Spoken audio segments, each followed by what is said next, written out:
बच्चों, welcome to my channel. हमने last classes में basics of food groups, food और सोर्सेज ऑफ फूड के बारे में बात किया था।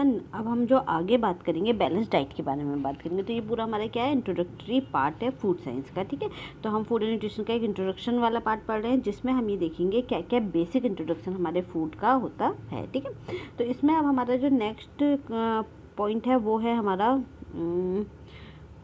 Balance diet. ठीक है, तो बैलेंस डाइट में हम आगे कंटिन्यू करते हुए देखेंगे। इसमें बैलेंस डाइट होता है क्या, आप सबको पता है। बैलेंस डाइट का मतलब क्या होता है, combination of different foods. Balance diet का मतलब क्या होता है, आपको पता ही है। बैलेंस डाइट क्या है, combination of different type of food. जो हमने कल फूड ग्रुप्स देखे थे, ठीक है, जिसमें फूड ग्रुप में हमने क्या देखा था कि कितने तरह के फूड ग्रुप्स है, जिसमें प्रोटीन वाले भी थे, कैलोरी वाले भी थे, हमें प्रोटेक्टिव फूड्स भी थे। तो वो हमारे जो सारे के सारे फूड ग्रुप हैं, ठीक है, उन्हीं में से हर फूड ग्रुप में से कुछ ना कुछ फूड हमें लेना है। तो इससे क्या होगा, अलग अलग तरह के फूड जो हैं वो हमारे पास आ जाएंगे। ठीक है, फ्रॉम ऑल फूड ग्रुप, सभी फूड ग्रुप से हमें क्या लेना है, हम एक एक फूड लेना है, एक एक दो दो फूड हमें हर फूड ग्रुप से लेना है।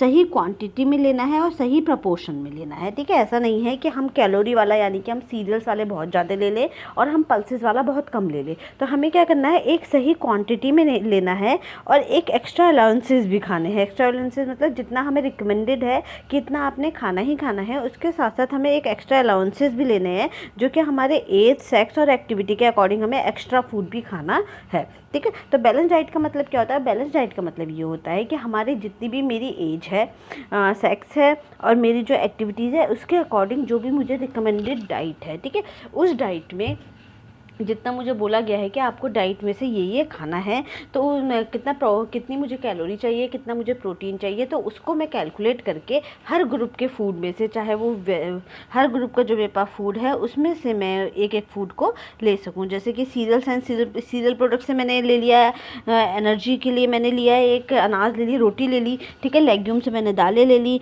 मिल्क से मैंने दही ले ली, फ्रूट से मैंने सैलेड ले लिया। ठीक है, फैट एंड शुगर से मैंने एनर्जी ले ली। ठीक है, तो इनमें से हर उससे मैं क्या करूँगी, हर जितने भी मेरे पास फूड आइटम है, बेसिक फूड ग्रुप, सब में से एक एक दो दो फूड ग्रुप लूँगी और एक पूरी प्लेट बनाऊँगी, जिस प्लेट में इन फूड में से सभी ग्रुप के फूड होंगे। ठीक है, जैसे कि आपने देखा होगा हमारी इंडियन डाइट में हम क्या लेते हैं, हम चपाती खाते हैं, तो 2 या 3 चपाती, उसके साथ साथ हम आधी या 1 कटोरी दाल, साथ ही साथ आधी या 1 कटोरी हम चावल लेते हैं। तो चपाती चावल हमारे किस में से आएंगे, सीरियल ग्रुप में से आएंगे। ठीक है, जो अनाज वाला ग्रुप है हमारा उससे आएंगे। दाल हमारे कौन से ग्रुप से आ रही है, दालों वाले ग्रुप यानी कि पल्सेस वाले ग्रुप से हमने ली है। साथ ही हम दही या रायता लेते हैं। ठीक है, दही या रायता लेते हैं, वो हमारा मिल्क एंड मिल्क प्रोडक्ट से आएगा। इसके अलावा हम सैलेड लेते हैं, जैसे कुकुम्बर हो गया। ठीक है, इसके अलावा टोमेटोज़ हो गए, जो वो आते हैं चुकंदर, बीटरूट, वो हो गए। तो इस तरीके से, या फिर इसके अलावा आप वो भी खाते हैं गाजर। तो ये क्या है, ये सब क्या है हमारे, ये हमारे फ्रूट्स एंड वेजिटेबल वाले ग्रुप से हम लेंगे। साथ ही साथ हम एप्पल और ये सब भी लेते हैं। ठीक है, तो एक उसमें से हमने लिया अपनी प्लेट में, सैलेड हो गया, सैलेड के साथ साथ हमने एक स्वीट डिश ले ली। तो ये क्या हो गई, हमारी बैलेंस डाइट हो गई। ठीक है, अब ऐसा नहीं है कि मैंने दाल बिल्कुल नहीं ली और बहुत सारी रोटी ही खा ली, रोटी और सब्जी ही मैंने खा ली। ठीक है, तो ऐसा नहीं है, मुझे क्या लेना है, दाल भी सही मात्रा में लेनी है, रोटी भी सही मात्रा में लेनी है और सब्जी भी सही मात्रा में लेनी है। साथ ही साथ सैलेड और मुझे फ्रूट भी अपनी डाइट में इंक्लूड करना है, रायता, दही, ये सब भी मुझे अपनी डाइट में इंक्लूड करना है। तो ये क्या होती है, ये बैलेंस डाइट होती है। ठीक है, combination of different type of food, अलग अलग तरह के जो मेरे पास फूड है उनका एक कॉम्बिनेशन, जो अलग अलग तरह के मेरे पास फूड है उनका कॉम्बिनेशन।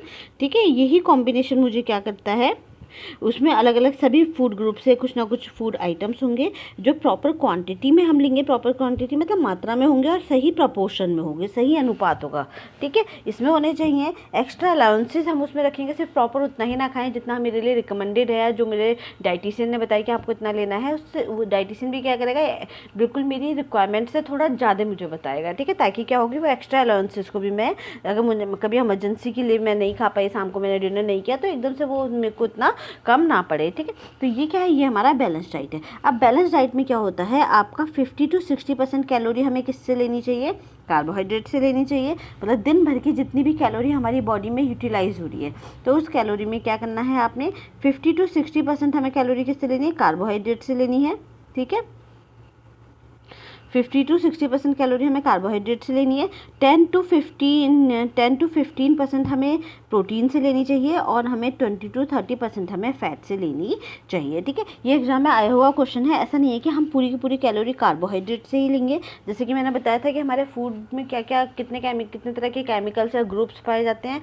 तो हमारे खाने में कार्बोहाइड्रेट पाया जाएगा, प्रोटीन पाया जाएगा, फैट पाया जाएगा, मिनरल्स और विटामिन पाए जाएंगे। ठीक है, बेसिकली 5 फूड ग्रुप जो होते हैं वो हमारे खाने में पाए जाते हैं। ये एक तरह से केमिकल्स हैं। ठीक है, एक तरह से अगर आप देखोगे तो ये एलिमेंट्स हैं, केमिकल हैं, कंपोनेंट्स हैं। ठीक है, तो ये क्या है, अगर हम देखेंगे तो हमें कितनी एनर्जी अपनी पर डे कार्बोहाइड्रेट से लेनी चाहिए, 50% लेनी चाहिए। प्रोटीन से कितनी लेनी चाहिए, 10-15%, और फैट से 20-30% हमें एनर्जी पर डे लेनी चाहिए। ऐसा नहीं है कि मैं अपने खाने से पूरा प्रोटीन हटा दूँ, खाना एनर्जी किससे लूँ, सिर्फ कार्बोहाइड्रेट से ही लूँ। ठीक है, तो ये क्या होगा, ये गलत होगा। मुझे हर फूड आइटम से इतनी परसेंट मेरी बॉडी को कैलोरी मिलनी चाहिए। 50-60% कैलोरी किससे लेगा, कार्बोहाइड्रेट से लेगी मेरी बॉडी, 10-15% कैलोरी मेरी प्रोटीन से लेगी और 20-30% फैट से लेगी। ठीक है, तो ये हमारा एक सही प्रपोर्शन है। एक हेल्दी इंसान की बॉडी में 50-60% कैलोरी कार्बोहाइड्रेट देता है, 10-15% प्रोटीन देता है और 20-30% वो फैट देता है। ठीक है, इसके बाद जो नेक्स्ट है वो है हमारा, अगर ये देखें कंपोनेंट ऑफ फूड में कौन कौन से कंपोनेंट पाए जाते हैं। तो कौन कौन से कंपोनेंट्स पाए जाते हैं, ये जो मैंने आपको बताया, एक तो कार्बोहाइड्रेट तो पाए जाते हैं, इसे हम क्या बोलते हैं, कार्बोज भी बोलते हैं, शर्करा भी बोल सकते हो आप इसको, कार्बोज हो गया, शर्करा हो गया। ठीक है, प्रोटीन पाया जाता है, विटामिन पाए जाते हैं, फैट पाया जाता है, मिनरल्स पाया जाता है। इसके अलावा फाइटोकेमिकल्स पाए जाते हैं। फाइटोकेमिकल्स क्या है, कुछ नहीं है, कुछ केमिकल्स हमारे फूड आइटम में पाए जाते हैं, जैसे गेहूँ हो गए, चावल हो गए, इन सब में क्या है, कुछ ना कुछ केमिकल्स पाए जाते हैं। फाइबर पाया जाता है, फाइबर क्या होता है, रेशा पाया जाता है। वाटर का कंपोनेंट पाया जाता है, जैसे अगर आप देखोगे तो खीरा में बहुत ज़्यादा वाटर पाया जाता है, वाटरमेलन। ठीक है, इनमें क्या होता है, बहुत ज़्यादा वाटर पाया जाता है, इसीलिए इनको खाने से क्या होता है, आपकी बॉडी की वाटर की जो रिक्वायरमेंट होती है वो भी पूरी होती है। साथ ही साथ एंटीऑक्सीडेंट्स भी इसमें पाए जाते हैं। एंटीऑक्सीडेंट मैंने बताया था, कुछ इस तरीके के केमिकल्स होते हैं हमारी फूड में, अगर हम उन्हें खाएंगे तो हमारी बॉडी में जो हार्मफुल फ्री रेडिकल्स बन रहे हैं, जो बहुत सारी रिएक्शंस बॉडी के अंदर होती हैं, तो उन रिएक्शंस के चलते हार्मफुल फ्री रेडिकल्स बनते हैं। तो ये एंटीऑक्सीडेंट क्या करते हैं, उन फ्री रेडिकल्स को पकड़ के उन्हें उनके काम पे लगाए जाते हैं, बॉडी से बाहर निकाल देते हैं। ठीक है, तो ये काम कौन करता है, ये एंटीऑक्सीडेंट करते हैं ये काम। तो आपका क्या हो गया, ये हमारे कंपोनेंट हैं फूड के, carbohydrate, protein, vitamins, fat, minerals, phytochemicals, fibres, water, antioxidant. ठीक है, इसमें जो मेन कंपोनेंट है वो हम कौन कौन सा मानते हैं, वो हम सिर्फ ये 4-5 ही मानते हैं, कार्बोहाइड्रेट, प्रोटीन, विटामिन, फैट और मिनरल्स। ठीक है, कार्बोहाइड्रेट, प्रोटीन, फैट, विटामिन और मिनरल सिर्फ हम ये 5 ही मानते हैं। ठीक है, मेन कंपोनेंट जो है हमारे, बाकी ये भी इनमें पाए जाते हैं फूड में। ठीक है, क्लियर हो गया इतना। फिर हमारा बैलेंस डाइट हमारी क्या है, बैलेंस डाइट में हमारे क्या पाया जाता है, बैलेंस डाइट में न्यूट्रिएंट्स और नॉन न्यूट्रिएंट्स कंपोनेंट्स पाए जाते हैं। अगर आप देखोगे तो ये 5 क्या है, ये न्यूट्रिएंट्स कंपोनेंट है। ठीक है, जो हमारी बॉडी में न्यूट्रिएंट्स देते हैं। ठीक है, लेकिन बाकी के जितने भी कंपोनेंट्स हैं ये हमारी बॉडी में न्यूट्रिएंट्स नहीं देते हैं, लेकिन फिर भी क्या करते हैं, बॉडी में किसी ना किसी रूप से यूटिलाइज होते हैं, किसी ना किसी रूप से बॉडी में हेल्प करते हैं। ठीक है, तो ये क्या है, ये आपका बैलेंस डाइट में हमारा क्या क्या पाया जाएगा। बैलेंस डाइट में एक तो न्यूट्रिएंट्स होते हैं, साथ ही साथ नॉन न्यूट्रिएंट्स भी होते हैं। जैसे कि अगर फाइबर देखें तो फाइबर आपका कोई न्यूट्रिएंट्स नहीं है, लेकिन फिर भी आपकी डाइजेस्टिव सिस्टम के लिए बहुत इंपॉर्टेंट होता है। वाटर कोई भी न्यूट्रिएंट्स नहीं है, लेकिन सभी रिएक्शंस में डिज़ोल्व होने के लिए वाटर की आवश्यकता होती है। ठीक है, तो ये क्या है, हमारे बैलेंस डाइट में सिर्फ न्यूट्रिएंट्स ही नहीं, बल्कि हमारी बैलेंस डाइट में हमें क्या रखना चाहिए, नॉन न्यूट्रिएंट्स भी हमारी बैलेंस डाइट में होने चाहिए। न्यूट्रिएंट्स तो आपके 5 हो गए। ठीक है, कार्बोहाइड्रेट, प्रोटीन, फैट, मिनरल्स और विटामिन। ठीक है, ये हमारे न्यूट्रिएंट्स है। बाकी ये सारे हमारे क्या है, नॉन न्यूट्रिएंट्स कंपोनेंट्स है। इसके अलावा भी बहुत सारे नॉन न्यूट्रिएंट्स कंपोनेंट होते हैं। ठीक है, तो ये हमारे क्या है, बैलेंस डाइट है, हमारे न्यूट्रिएंट्स और नॉन न्यूट्रिएंट्स कंपोनेंट हमारे होते हैं। फिर इसमें हमारे क्या है, फूड। अब देखो, ये फूड पिरामिड जो है एक वर्ड है, जो फूड पिरामिड हमारा किसने दिया था, USDA ने दिया था, United state department of agriculture ने सबसे पहले, USDA है, इन्होंने फूड पिरामिड वर्ड दिया था। ठीक है, फूड पिरामिड आपने देखा होगा, गूगल में भी देख सकते हो, इस तरीके से एक पिरामिड बना हुआ होता है। ठीक है, इस तरीके से एक पिरामिड बना होता है, उसके अंदर 5 सेक्शन होते हैं। ठीक है, तो सबसे नीचे उसमें सीरियल्स एंड पल्सेस का होगा, फिर उसका मिल्क एंड मिल्क प्रोडक्ट्स का होगा, फिर विटामिन, फिर उसका होगा फ्रूट्स एंड वेजिटेबल्स का, ऊपर शुगर्स का होगा। तो इस तरीके से जो होता है वो हमारे फूड पिरामिड होते हैं। ये है हमारा फूड पिरामिड, ठीक है। फूड पिरामिड में अब आप जैसे कि इसमें दिखाई दे रहा है आप लोगों को, इसमें आप देख पा रहे हैं कि जो नीचे वाला पोर्शन है ये आपका होल ग्रेन से है, ठीक है। नीचे वाला पोर्शन आप दिखाई दे रहा है, नीचे वाला पोर्शन होल ग्रेन्स है, लेग्यूम्स एंड सोया है। तो इसमें ये क्या दिखा रहा है कि सबसे ज़्यादा आपको अपनी डाइट में क्या लेना है, सबसे ज़्यादा मात्रा में आपको ये लेना है, ठीक है। इससे कम मात्रा में आपको फ्रूट्स एंड वेजिटेबल्स लेने हैं। उससे थोड़ी कम और मात्रा में आपको ऐसे 1 to 2 सर्विंग में आपको नट्स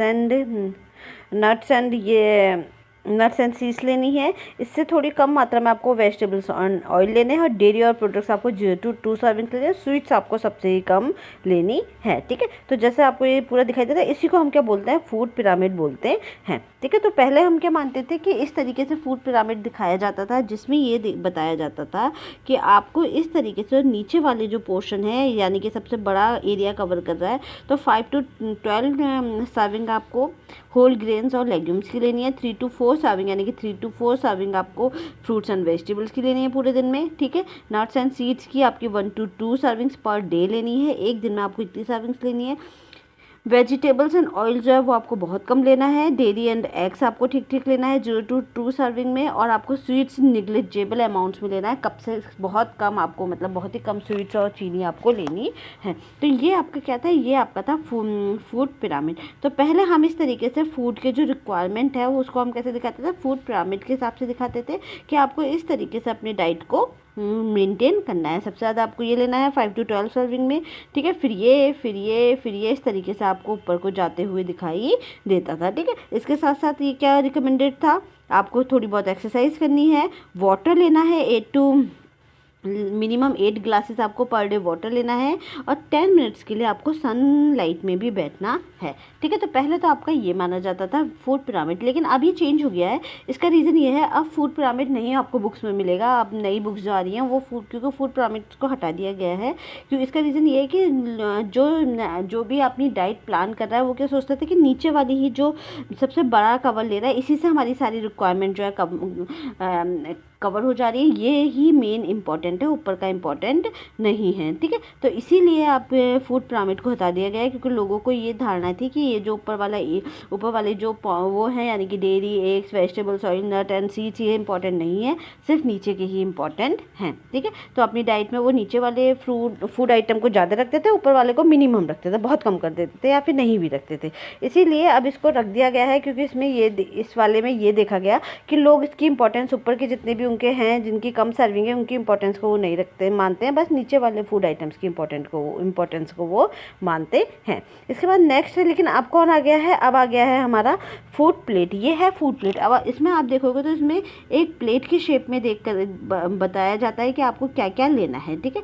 तो ये अब पहले ये माना जाता था फूड पिरामिड, अब फूड प्लेट में आ गया है, ठीक है, कॉन्सेप्ट में। तो आप देखोगे तो सब इतना पोर्शन, एक प्लेट का इतना पोर्शन प्रोटीन कवर कर रहा है, ठीक है, ये वेजिटेबल कवर कर रहा है, इतना पोर्शन फ्रूट्स कवर कर रहा है, और इतना पोर्शन आपका ग्रेन्स कर रहा है, और साथ ही साथ डेयरी भी है, ठीक है। तो ये क्या है, ये हमारा फूड प्लेट। अब हम प्लेट की शेप में दिखाते हैं कि जैसे हमारी प्लेट होती है उसमें हम देखते हैं कि थोड़ा चावल हम रखते हैं, दाल रखते हैं, चपाती रखते हैं, फ्रूट्स एंड वेजिटेबल्स रखते हैं। उसी तरीके से हम हमारी प्लेट में इतना पोर्शन प्रोटीन के लिए कवर करें, ठीक है। यानी कि प्रोटीन मतलब आप पल्सेस रख सकते हैं, यहाँ पे पल्सेस हो गया, एग्स हो गए, नॉनवेज हो गया, ठीक है, पनीर हो गया, ये आप यहाँ पे रख सकते हैं, ठीक है। इसके अलावा यहाँ इतना पोर्शन आपका वेजिटेबल कवर करें, यानी कि सब्जी होनी चाहिए इतनी आपके उसमें, इतना पोर्शन आपके फ्रूट्स कवर करें, ठीक है, सैलेड के रूप में या जो भी आप फ्रूट लेते हो अपने खाने में। साथ ही साथ इतना आपका ग्रेन यानी कि चावल और रोटी आपका इतना पोर्शन कवर करें आपकी प्लेट का, ठीक है। और साथ ही साथ क्या है, डेयरी भी आप इतनी, साथ ही साथ आप डेयरी आइटम भी लो, ठीक है। तो अब ये वाला आ गया है माई प्लेट करके कॉन्सेप्ट आया है, इसको बोलते हैं माई प्लेट, ठीक है। पहले फूड पिरामिड होता था, अब माई प्लेट करके कॉन्सेप्ट आया, यानी कि इसमें क्या दिखाया जाता है, प्लेट्स में दिखाया जाता है। अब हम प्लेट में डिस्प्ले करते हैं, क्योंकि इसमें आप देखोगे तो एक गोल शेप में है, तो इसमें कुछ ऐसा नहीं है, इसमें चारों ही इंपॉर्टेंट है। फ्रूट इतना पोर्शन इंपॉर्टेंट है, ग्रेन्स इतना पोर्शन इंपॉर्टेंट है, प्रोटीन आपका इतना पोर्शन इंपॉर्टेंट है, और वेजिटेबल आपके इतने पोर्शन इंपॉर्टेंट है। साथ ही साथ क्या है, डेयरी प्रोडक्ट्स भी आपको लेने हैं, ठीक है। तो ये हमारा आज का अब जो कॉन्सेप्ट आ रहा है वो माई प्लेट का आ रहा है, ठीक है। अब इसके आगे हमारा है, तो अब आपको इतना समझ में आ गया होगा फूड पिरामिड और फूड प्लेट क्या होते हैं। तो फूड पिरामिड किसने दिया था? यूएसडी ने दिया था। बहुत पुराना कॉन्सेप्ट है ये, तो United state department of agriculture ने दिया था। अब नया कॉन्सेप्ट आया है फूड प्लेट का। फूड प्लेट जो है आपका किसने दिया है? यूएसडी ने ही दिया है। इसकी न्यूट्रिशन पॉलिसी एंड प्रमोशन वाले जो डिपार्टमेंट है उसने ये दिया है, ठीक है। जो न्यूट्रिशन पॉलिसी एंड प्रमोशन का जो डिपार्टमेंट है यूएसडी का, उसने दिया है आपका फूड प्लेट, ठीक है। तो ये 2011 में भी इंट्रोड्यूस हुआ है। तब से हम फूड पिरामिड को नहीं लेते हैं, क्योंकि फूड पिरामिड को फूड प्लेट ने रिप्लेस कर दिया है, ठीक है। तो ये हमारा फूड पिरामिड और फूड प्लेट था। अब इसके बाद नेक्स्ट है functions of food. Functions of food में आप देखोगे तो ऐसा कुछ एग्जाम में आने वाला इसमें है नहीं कुछ, तो हम फटाफट एक बार देख लेंगे। एक तो साइकोलॉजिकल फंक्शंस हमारे फूड के होते हैं, सोशल फंक्शंस होते हैं और फिजियोलॉजिकल फंक्शंस होते हैं, ठीक है। आपको पता ही है कि फूड के क्या क्या फंक्शंस होते हैं। साइकोलॉजिकल फंक्शंस में क्या आएगा? आपने देखा होगा कि जब कोविड के टाइम पे बहुत सारे लोगों के घरों में खाने की कमी थी, तो साइकोलॉजिकल प्रेशर रहता था कि अब अगर हम लॉकडाउन में खाना कहाँ से लाएंगे, तो एक साइकोलॉजिकल प्रेशर रहता था। लेकिन अगर मेरे घर में खाने की कोई कमी नहीं है, मुझे पता है 3-4 महीने में आराम से अपने जितना भी मेरा स्टोरेज है उससे मैं निकाल सकती हूँ, तो मेंटली मैं साइकोलॉजिकली मैं फिट रहूँगी, ठीक है। मुझे टेंशन नहीं होगी, प्रेशर नहीं होगा। तो ये क्या साइकोलॉजिकल फंक्शन है कि अगर आपके बैंक में अच्छा अमाउंट है, आपके घर में खाने का पूरा सारा सही सिस्टम है, आपको पता है कि आपको दिक्कत नहीं होने वाली है खाने पीने के सामान की, तो उससे क्या होगा? आप मेंटली फिट रहोगे। तो ये साइकोलॉजिकल फंक्शन है फूड का, ठीक है। सोशल फंक्शन क्या होता है? सोशल फंक्शन होते हैं हमारे, जो आपने देखा होगा जब हम पार्टीज में जाते हैं, मैरिजेस में जाते हैं, तो वहाँ पे आपने देखा होगा कि खाने को बहुत ज़्यादा महत्वता दी जाती है। लोग वहाँ पे ज़्यादातर खाने के लिए ही जाते हैं। उसका रीज़न क्या है कि खाने से क्या होता है? लोगों की बॉन्डिंग होती है, सब बैठते हैं, साथ में बात करते हैं, उनकी बॉन्डिंग स्ट्रांग होती है। तो इससे क्या होता है? आपका एक सोशल फंक्शन भी जो है वो खाना जो है वो प्ले करता है। जैसे कि एक्सेप्टेंस है, बहुत सारे लोग होते हैं, गरीब है अमीर है, सब साथ में बैठ के खाते हैं, तो एक एक्सेप्टेंस की उनको लगता है कि हाँ हम भी सोसाइटी में क्या है, एक्सेप्टेड है, ठीक है। तो ये वाली फीलिंग उनके अंदर डेवलप होती है। तो ये सब क्या है? सोशल फंक्शंस के अंदर आएंगे। तो ये तो गप मारने वाला है जो साइकोलॉजिकल फंक्शन और सोशल फंक्शन, तो इसमें आप कितना भी लिख सकते हो। एक्सेप्टेंस हो गया, आपको मेंटली फिटनेस हुई, आप खुश रहोगे। आपने देखा होगा पार्टी में जाकर हम बहुत खुश रहते हैं, सबके साथ बैठते हैं, खाते हैं, एंजॉय करते हैं मील को अपने, ठीक है। तो ये दो हमारे सिंपल से फंक्शन है। फिर है फिजियोलॉजिकल फंक्शन। फिजियोलॉजिकल फंक्शन में हमारी बॉडी में क्या क्या फंक्शन जो है खाना जो है प्ले करता है, ठीक है। तो फिजियोलॉजिकल फंक्शंस में हमारा क्या क्या खाना प्ले करेगा? एक तो एनर्जी देगा खाना, ठीक है। कौन कौन देता है एनर्जी? कार्बोहाइड्रेट, फैट और प्रोटीन जो है वो एनर्जी देते हैं, ठीक है। कौन देता है? कार्बोहाइड्रेट, प्रोटीन और फैट हमें एनर्जी देते हैं। एनर्जी देने का काम किसका है? कार्बोहाइड्रेट का है, प्रोटीन का है और फैट का है। जैसे अगर मैं थक गई हूँ, मुझे एनर्जी की ज़रूरत है, तो मैं क्या करूँगी? ग्लूकोज पीऊँगी। ग्लूकोज पीते ही मेरी बॉडी में क्या आ जाएगी? एनर्जी आ जाएगी और मैं फटाफट काम अपना कर सकती हूँ, जो अपने ग्लूकोन डी के ऐड में आप लोग देखते ही हो, ठीक है। तो वो एनर्जी देने का काम कौन करता है हमारी बॉडी में? कार्बोहाइड्रेट, प्रोटीन और फैट। बॉडी को ग्रोथ का काम कौन करता है? ग्रोथ देने का, ठीक है। बॉडी की ग्रोथ करने का काम कौन करता है? प्रोटीन करता है, मिनरल्स करता है, कार्बोहाइड्रेट, फैट और विटामिन, यानी कि पांचों ही जो हमारे पास न्यूट्रिएंट्स हैं, सभी हमें क्या करते हैं? ग्रोथ का काम हमारी बॉडी में करते हैं। रिपेयर का काम कौन करता है? रिपेयर का काम करते हैं प्रोटीन हो गई, प्रोटीन हमारी बॉडी को रिपेयर करने का काम करता है। मिनरल्स हमारी बॉडी को रिपेयर करने का काम करता है। कार्बोहाइड्रेट, फैट और विटामिन सभी हमारी बॉडी को क्या करता है? रिपेयर करने का काम करते हैं। प्रोटेक्शन का काम हमारे लिए कौन करेगा? विटामिन एंड प्रोटीन जो है वो हमारी बॉडी को प्रोटेक्ट करते हैं, ठीक है। यानी कि प्रोटेक्टिव फंक्शन, जैसे कि हमें इन्फेक्शन से बचाना, ठीक है।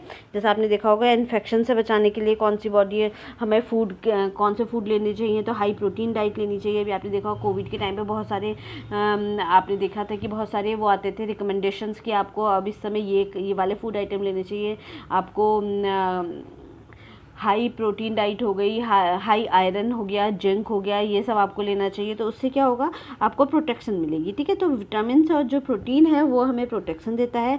रेगुलेटरी फंक्शन जो हमारी बॉडी को रेगुलेट करने का काम करता है वो करते हैं मिनरल्स और विटामिन, ठीक है। मिनरल्स और विटामिन हमारी बॉडी के फंक्शन को रेगुलेट करते हैं ताकि हमारी बॉडी के सारे फंक्शन रेगुलर चलते रहे। प्रोटेक्शन का काम करता है प्रोटीन और विटामिन, ठीक है। ये हमारी बॉडी को प्रोटेक्ट करते हैं इन्फेक्शन से, डिजीज़ से। ये सब हमें किससे प्रोटेक्ट करता है? हमारी बॉडी को प्रोटेक्ट करते हैं, ठीक है। फिर नेक्स्ट है हमारा न्यूट्रिशन, ठीक है। तो न्यूट्रिशन क्या होता है, अब हमने अभी तक फूड के बारे में पढ़ा, थोड़ा सा छोटा सा इंट्रोडक्शन। अभी तो बेसिक, तो अभी आगे बहुत कुछ है, पर एक बेसिक सा इंट्रोडक्शन है ये फूड का, तो इसको आप पढ़ लीजिएगा। और ये मैं अपने टेलीग्राम में इसके नोट्स डाल दूँगी, चाहो तो प्रिंट आउट निकाल लेना, या फिर पढ़ते समय शॉर्ट नोट्स हैं तो आप इनको नोट डाउन भी कर सकते हो। हमेशा पेन पेंसिल लेकर के आप इनको नोट डाउन करते रहिएगा, ठीक है। फिर है हमारा नेक्स्ट है हमारा न्यूट्रिशन, ठीक है। अब देखिए न्यूट्रिशन में क्या क्या है। न्यूट्रिशन में एक तो सबसे पहले अगर आप देखोगे तो न्यूट्रिशन में हमारा है relationship between food and its effect on the body functioning, ठीक है। ये ना थोड़ा सा कट गया है ऊपर ये फ़ोटो लेते समय। तो न्यूट्रिशन होता क्या है, न्यूट्रिशन कुछ नहीं है, जो भी मैं खा रही हूँ, ठीक है, जितना जो भी मेरा फूड आइटम है, और वो जो फूड आइटम है वो मेरी बॉडी के फंक्शन पर क्या इफेक्ट डाल रहा है, वो न्यूट्रिशन है, ठीक है। जैसे कि अगर मैंने एक फूड खाया, ठीक है, मैंने खाया प्रोटीन, ठीक है, प्रोटीन खाने के बाद मेरी बॉडी की जो सेल्स हैं वो बहुत अच्छे से ग्रोथ कर रही है, तो वो किसके, जो वो ग्रोथ कर रही है, वो मैं ग्रोथ किसके अंदर पढ़ूंगी, न्यूट्रिशन के अंदर पढ़ूंगी, कि जो भी मैंने खाया है उसका क्या इफेक्ट मेरी बॉडी पे पड़ रहा है, ठीक है। जब तक खाना बाहर है मेरी बॉडी से तो हम फूड साइंस के अंदर पढ़ते हैं। जब वो बॉडी के अंदर चले जाता है हमारी बॉडी पे क्या क्या फंक्शन कर रहा है, तो हम किसके अंदर पढ़ते हैं, उसको न्यूट्रिशन के अंदर पढ़ते हैं, ठीक है।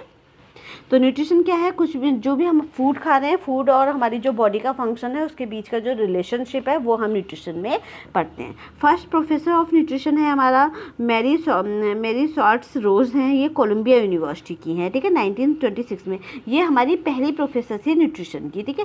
पहली प्रोफेसर न्यूट्रिशन की कौन थी, मैरी शॉर्ट्स रोज थी, कोलंबिया यूनिवर्सिटी में इन्हें अपॉइंट किया गया था। ये अभी एग्जाम में क्वेश्चन आया था, एक ICAR का एग्जाम में देने गई थी, तो उन्होंने ये क्वेश्चन में पूछा था कि पहली प्रोफेसर न्यूट्रिशन की किस यूनिवर्सिटी ने अपॉइंट किया था, तो उसका आंसर क्या था, कोलंबिया यूनिवर्सिटी उसका आंसर था, ठीक है। तो पहली प्रोफेसर कौन थी, मैरी शॉर्ट्स रोज थी, और ये इनको किसने अपॉइंट किया था, कोलंबिया यूनिवर्सिटी ने 1926 में अपॉइंट किया था as a professor of nutrition, ठीक है। इससे पहले न्यूट्रिशन जैसे सब्जेक्ट्स को ऐसा ध्यान नहीं दिया जाता था, ये बहुत ज़्यादा अच्छे तरीके से इन सब्जेक्ट्स को नहीं लेते, थोड़ा बहुत बायोलॉजी में ही चल रहे थे ये, ठीक है।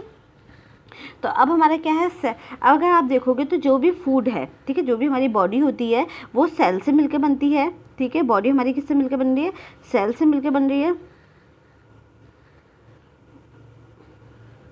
सेल से मिलकर बन रही है। इसके बाद टिश्यू, ठीक है, सेल से मिलकर बनती है बॉडी हमारी।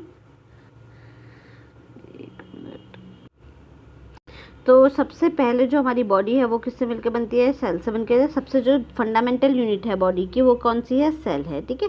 फंडामेंटल यूनिट कौन सी है, सेल है। तो सेल के बाद टिश्यू बनते हैं, टिश्यू के बाद ऑर्गन बनता है, ऑर्गन के बाद ऑर्गन सिस्टम बनता है, और फिर ऑर्गेनिज्म बनता है, ठीक है। ये आप सबको पता ही है। तो सबसे पहले क्या बनेगा, सेल बनेगी, ठीक है। सेल के बाद हमारा क्या बनेगा, टिश्यू बनेगा। बहुत सारे सेल्स मिलकर क्या बनाती है, टिश्यू बनाती है। टिश्यूज मिलकर के ऑर्गन्स बनाते हैं, ऑर्गन टिश्यू मतलब उत्तक, ठीक है। सेल मतलब कोशिका, सबसे पहले सबसे छोटी एक कोशिका है, ठीक है। फिर बहुत सारी कोशिका मिलकर के क्या बनाएंगी, सेल्स मिलकर के हमारी क्या बनाती हैं, बहुत सारी, ये हमारे बन गया एक उत्तक। उत्तक के बाद ये उत्तक बहुत सारे इकट्ठे होकर के हमारे क्या बनाते हैं, बॉडी ऑर्गन्स बनाते हैं। जैसे लीवर हो गया, हार्ट हो गया, ये सब हमारे क्या बनाते हैं, बॉडी ऑर्गन्स बनाते हैं। यही ऑर्गन्स क्या करते हैं, सब एक साथ फंक्शन करना शुरू करते हैं, ऑर्गन सिस्टम बनाते हैं, और फिर ऑर्गेनिज्म बनाते हैं, यानी कि जीव बनाते हैं, ठीक है। तो सबसे पहला सबसे छोटी यूनिट हमारी सेल हो गई, टिश्यू हो गया, ऑर्गन हो गया, ऑर्गन सिस्टम हो गया, ऑर्गेनिज्म हो गया, ठीक है। तो इसमें याद करने वाला क्या पॉइंट था आपका, याद करने वाला ये पॉइंट है कि कोलंबिया यूनिवर्सिटी में सबसे पहले न्यूट्रिशन के प्रोफेसर को अपॉइंट किया गया था, जिनका नाम मैरी शॉर्ट्स रोज था, ठीक है। तो ये याद कर लीजिएगा, अभी जस्ट आया हुआ क्वेश्चन है ये। फिर है science of nourishing the body. Nutrition क्या होता है, science of nourishing the body है। Science of nourishing the body मतलब बॉडी को नरिशमेंट कैसे हो रहा है बॉडी का, ठीक है, किस तरीके से हमारी बॉडी को नरिशमेंट मिल रहा है, इसका वैज्ञानिक अध्ययन हमारा न्यूट्रिशन है। मैंने क्या खाया, मैंने आयरन खाया, उस आयरन ने जाकर के मेरी बॉडी में, आयरन किसके रूप में खाया, मैंने चुकंदर के रूप में खाया, ठीक है। बीट रूट का जूस मैं पी रही हूँ, तो वो बीट रूट का जूस जो है वो मेरी बॉडी में जाकर के किस तरीके से काम कर रहा है और मेरे ब्लड को बढ़ा रहा है, वो क्या है, हमारा science of nourishing the body है, ठीक है। Relationship of nutrients with body maintenance, ठीक है। जो भी न्यूट्रिएंट्स मैंने लिए हैं उनका बॉडी मेंटेनेंस के साथ क्या रिलेशनशिप है, बॉडी की ग्रोथ के साथ क्या रिलेशनशिप है, बॉडी के रिप्रोडक्शन के साथ क्या रिलेशनशिप है, हेल्थ एंड डिजीज़ के साथ क्या रिलेशनशिप है उसका, और हेल्थ एंड डिजीज़ के साथ क्या रिलेशनशिप है, रिसीव एंड यूटिलाइजेशन। अच्छा ठीक है, हेल्थ एंड डिजीज़ के साथ उसका क्या रिलेशनशिप है, ठीक है। तो जो भी मैंने न्यूट्रिएंट्स लिया है उसका बॉडी मेंटेनेंस के साथ बॉडी शरीर को किस तरीके से वो मेंटेन रखेगा, शरीर की ग्रोथ करेगा, शरीर का रिप्रोडक्शन करेगा, शरीर बॉडी से रिप्रोड्यूस करेगा, नए बेबीज़ करेगा, हेल्थ हो गया, रिप्रोडक्टिव सिस्टम हो गया, इसके अलावा आपकी हेल्थ हो गई और डिजीज़ हो गई, ठीक है। इन सब से हमारी बॉडी किस तरीके से, हमारा न्यूट्रिएंट जो है किस तरीके से रिलेटेड होता है, ठीक है। जैसे कि आपका क्या है, विटामिन बी की कमी से क्या होगा, आपके बहुत सारे विटामिन बी है, विटामिन B1 की कमी से क्या होता है, आपका हार्ट सही से फंक्शन नहीं करता है, ठीक है। तो ये क्या है, ये आपके न्यूट्रिएंट्स से आपको किस तरीके से आपके न्यूट्रिएंट्स जो है आपकी कमी या न्यूट्रिएंट्स का रिश्ता है आपकी बॉडी के अलग अलग तरीके के फंक्शन से, ठीक है। तो वो हम किस में पढ़ेंगे, न्यूट्रिशन में पढ़ेंगे, ठीक है। Study of receive and utilise nutrients, ठीक है। मतलब कि किस तरीके से हमने न्यूट्रिएंट्स को हमें रिसीव करना है और बॉडी में वो न्यूट्रिएंट्स किस तरीके से यूटिलाइज होते हैं, ठीक है। तो ये हमारे किसके अंदर आएगा, न्यूट्रिशन के अंदर आएगा। हमने रिसीव किया न्यूट्रिएंट्स, हमने क्या फूड आइटम खाया, हमें कौन सा न्यूट्रिएंट्स मिला और किस तरीके से उन न्यूट्रिएंट्स को हमने हमारी बॉडी में न्यूट्रिएंट्स जो है वो यूटिलाइज हुए। Digestion, absorption, metabolism, utilisation of food, ठीक है। मतलब बॉडी जो हमने न्यूट्रिएंट खाया है, यानी मैंने रोटी जो खाई है, रोटी के अंदर क्या है, कार्बोहाइड्रेट है, वो किस तरीके से मेरी बॉडी में डाइजेस्ट हुआ, एब्जॉर्व हुआ, मेरी बॉडी ने किस तरीके से उसे एब्जॉर्व करके सेल्स तक पहुंचाया, किस तरीके से वो सेल्स में उसका यूटिलाइजेशन यानी कि मेटाबॉलिज्म हुआ, उसके अलावा किस तरीके से वो फूड जो है मेरी बॉडी में यूटिलाइज होगा। ये सब हम किस में पढ़ेंगे, न्यूट्रिशन में पढ़ेंगे, ठीक है। जो भी फंक्शन वो फूड आइटम मेरी बॉडी में परफॉर्म कर रहा है वो सब हम किस में पढ़ते हैं, न्यूट्रिशन में पढ़ते हैं। Eating right kind and right amount of food, ठीक है। सही तरीके का फूड खाना और सही मात्रा में फूड खाना। तो ये हमारे किस में हम देखेंगे, न्यूट्रिशन में हमें पढ़ाया जाएगा कि किस समय आपको किस तरीके का खाना खाना चाहिए और कितने अमाउंट में आपको खाना खाना चाहिए, ठीक है। जैसे कि अगर आप देखो फास्ट फूड खाना, वो अच्छे अमाउंट में, वो अच्छी, भले आप कितना भी फास्ट फूड खा रहे हो, बहुत अच्छा खा रहे हो, लेकिन वो बॉडी अमाउंट तो आपने खूब ज़्यादा ले रहे हो, ठीक है, काफ़ी सारे अमाउंट में आप खा रहे हो, लेकिन वो सही तरीके का फूड नहीं है, ठीक है। तो सही तरीके से सैलेड खाना, ये सही तरीके का फूड है, ठीक है, लेकिन उसका अमाउंट अच्छा, अमाउंट भी देखना पड़ेगा आपको। सैलेड सही अमाउंट में आपको रोज अपनी डाइट में लेना है। कॉम्प्लेक्स न्यूट्रिएंट्स हो गए हमारे,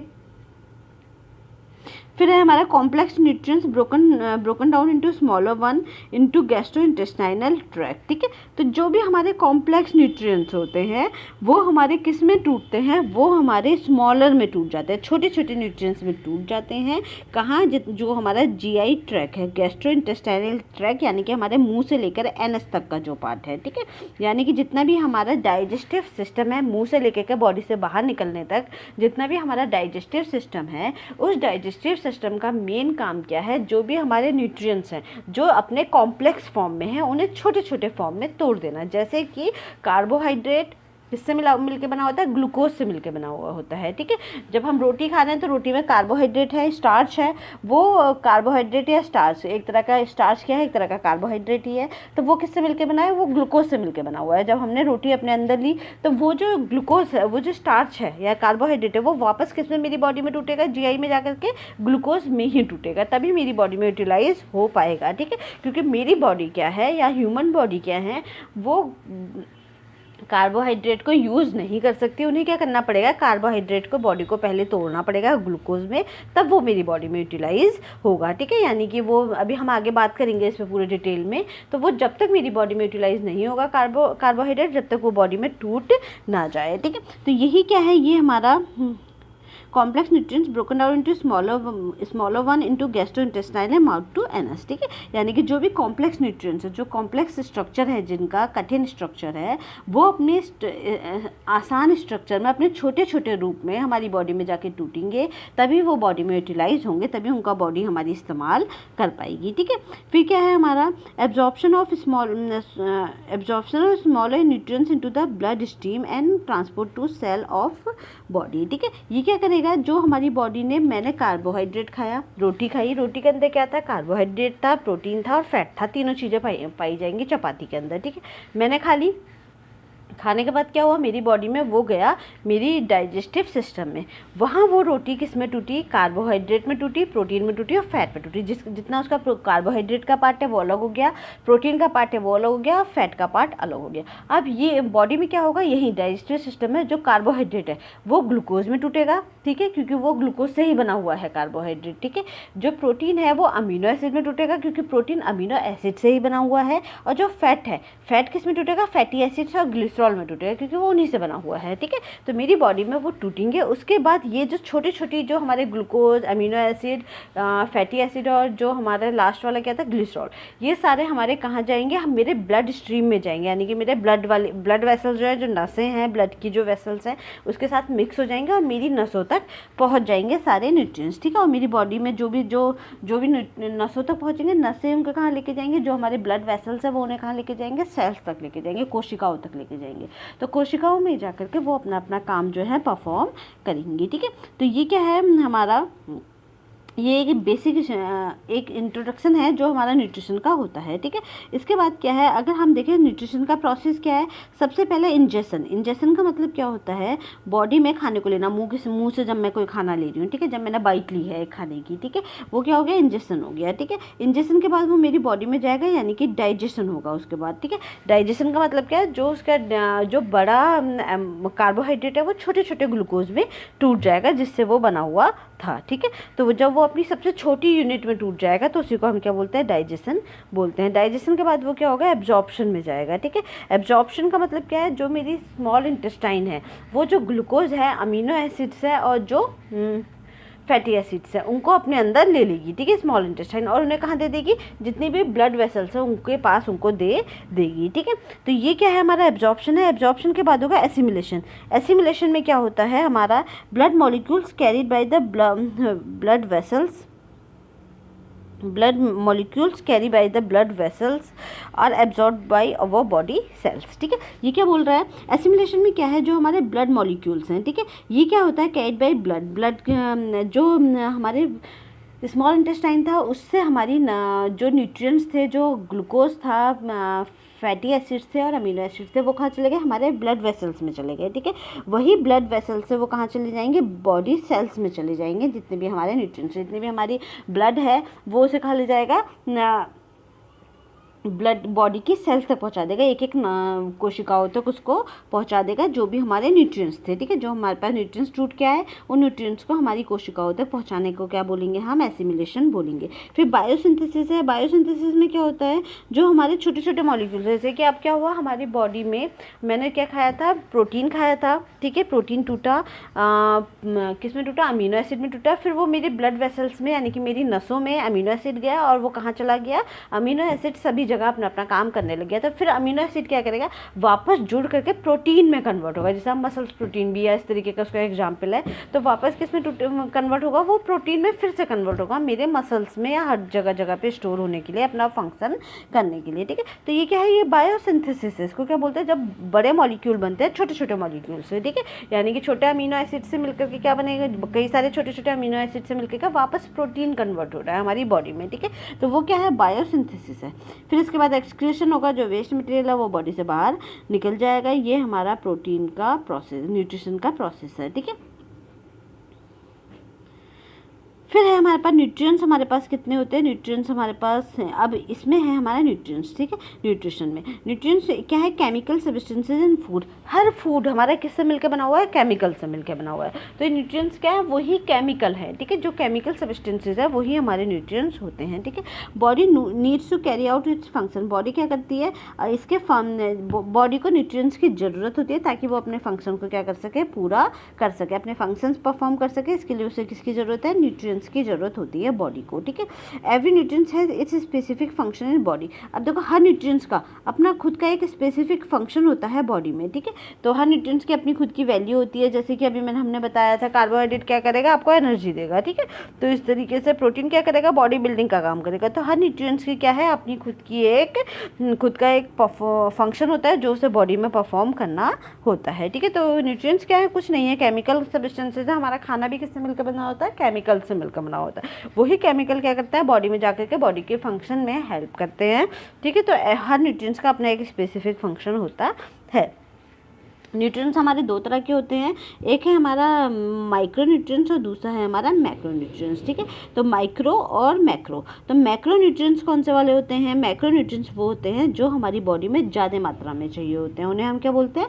मैक्रो न्यूट्रिएंट्स। ठीक है, यानी कि जो हमें क्या कर जो जिनकी ज़रूरत हमारी बॉडी में ज़्यादा मात्रा में होती है वो होते हैं हमारे मैक्रो न्यूट्रिएंट्स, और जिनकी कम मात्रा में होती है वो होता है हमारे माइक्रो न्यूट्रिएंट्स। तो मैक्रो न्यूट्रिएंट्स में हमारे क्या आते हैं? कार्बोहाइड्रेट आता है, प्रोटीन आता है और फैट आता है। ठीक है, कार्बोहाइड्रेट, प्रोटीन और फैट। आप देखोगे तो ये क्या है? ये कॉम्प्लेक्स स्ट्रक्चर पाया जाता है इन तीनों का, कार्बोहाइड्रेट का, प्रोटीन का और फैट का। जब ये बने हुए होते हैं ना तो इनका बहुत एक कॉम्प्लेक्स स्ट्रक्चर होता है, कठिन तरीके से गांठे गांठे लगी हुई। जैसे कि अगर हम देखें, हमें गांठे खोलने में टाइम लगेगा। अगर हम देखें कि हमारे पास एक रस्सी है जिसमें बहुत सारे नॉट लगे हुए हैं, अब उन नॉट को खोले बगैर वो बॉडी में यूटिलाइज नहीं होंगे। इसी तरीके से ये स्ट्रक्चर जो है बहुत कॉम्प्लेक्स है। ठीक है, तो जब अगर हमारी बॉडी में इसको यूटिलाइज होना है तो उसे क्या करना होगा? बॉडी में उस स्ट्रक्चर को, नॉट्स को खुलना पड़ेगा। ठीक है, तभी वो हमारी बॉडी में नॉट्स को खुलना पड़ेगा और हर नॉट को अलग होना पड़ेगा, टूटना पड़ेगा, हर यूनिट को अलग अलग होना पड़ेगा, तभी वो हमारी बॉडी में यूटिलाइज होगा। तो मैक्रोन्यूट्रिएंट्स कौन से वाले हैं? मैक्रोन्यूट्रिएंट्स वो हैं जिनका स्ट्रक्चर क्या होता है? कॉम्प्लेक्स होता है, कार्बोहाइड्रेट, प्रोटीन और फैट का। ठीक है, इन्हीं को हम क्या बोलते हैं? मैक्रोन्यूट्रिएंट्स बोलते हैं। एक तो ये हमारी बॉडी में ज़्यादा मात्रा में चाहिए होते हैं, दूसरा क्योंकि ये कॉम्प्लेक्स होते हैं इसलिए इन्हें बॉडी में तोड़ना पड़ता है, इसलिए क्या होगा? ये बॉडी में जाकर के क्या होंगे? डाइजेस्ट होंगे, डाइजेस्टिव सिस्टम होगा बॉडी में। ठीक है, प्रोवाइड एनर्जी, और ये क्या करेंगे? एनर्जी को प्रोवाइड, ये एनर्जी देते हैं। ठीक है, मैक्रोन्यूट्रिएंट्स हमारे क्या होते हैं? लार्ज अमाउंट में चाहिए होते हैं, हमें एनर्जी देते हैं बॉडी में, और ये डाइजेस्टिव सिस्टम में डाइजेस्ट होते हैं। कार्बोहाइड्रेट, प्रोटीन और फैट इसका एग्जाम्पल है। ठीक है, अब माइक्रोन्यूट्रिएंट्स कौन से होते हैं? माइक्रोन्यूट्रिएंट्स वो होते हैं जो हमारी बॉडी में कम मात्रा में चाहिए होते हैं, ये एनर्जी नहीं देते हैं। ठीक है, माइक्रोन्यूट्रिएंट्स एनर्जी हमारी बॉडी में नहीं देते हैं, ये डाइजेस्ट नहीं होते हैं, डाइजेस्टिंग को होने की ज़रूरत नहीं है क्योंकि ये क्या है? ऑलरेडी ही स्मॉलर फॉर्म में होते हैं, यानी कि जैसे पहले वाले थे बहुत सारे कॉम्प्लेक्स स्ट्रक्चर था, इनका नहीं होता है, इनका सिंपल स्ट्रक्चर होता है, ये खुद ही ऑलरेडी स्मॉलर फॉर्म में है, एक ही यूनिट है, तो इन्हें टूटने की बॉडी के अंदर ज़रूरत नहीं है, ये सीधे ही ऐसे ही बॉडी में एब्जॉर्ब हो जाएंगे। ठीक है, तो यही हमारे कौन से हैं? मिनरल्स और विटामिन्स। समझ में आ गया? मैक्रोन्यूट्रिएंट्स और माइक्रोन्यूट्रिएंट्स। मैक्रोन्यूट्रिएंट्स वो हैं जिनका स्ट्रक्चर कॉम्प्लेक्स है, जिन्हें हमारी बॉडी में यूटिलाइज होने के लिए पहले टूटना होगा, डाइजेस्ट होना होगा।